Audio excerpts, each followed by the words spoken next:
जब भी नदियों की बात सामने आती है, तब भारत की सबसे लंबी नदियों में से एक ब्रह्मपुत्र नदी भी सबसे ऊपर होती है।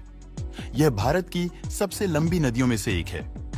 इसकी लंबाई 2700 किलोमीटर है और यह नदी तिब्बत स्थित पवित्र मानसरोवर झील से निकलने वाली सांगपो नदी पश्चिमी कैलाश पर्वत के ढाल से नीचे उतरती है।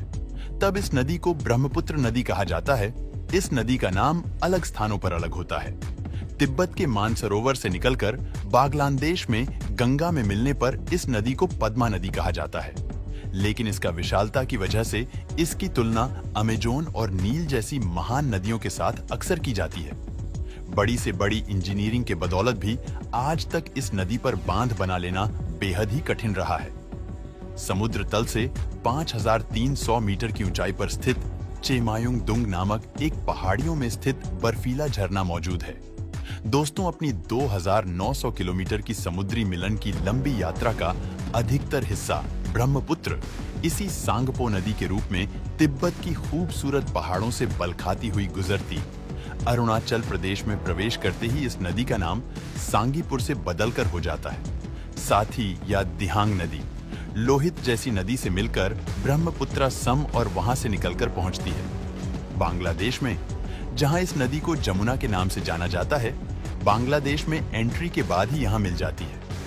पद्मा नदी से, जिससे भारत में गंगा नदी के नाम से भी जाना जाता है, और इन दोनों विशाल नदियों से बनी मेघना नदी अंततः बंगाल की खाड़ी में जाकर समाहित हो जाती है। इस तरह से ब्रह्मपुत्र का महान यात्रा अपने उद्देश्य को प्राप्त करती है।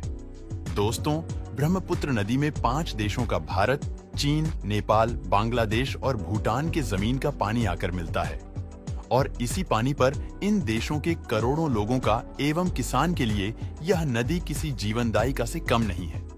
इस नदी का पानी का सबसे बड़ा हिस्सा बांग्लादेश को मिलता है, जो कि किसी वरदान से कम नहीं है, और वह तेजी से बढ़ती हुई बांग्लादेश की अर्थव्यवस्था को अहम योगदान देती है। साथ ही साथ वाटर ट्रांसपोर्ट, पर्यटन से लेकर वनों एवं यूनिक इकोसिस्टम के चलते ही यह नदी इन देशों की अर्थव्यवस्था को एक सहारा देती है।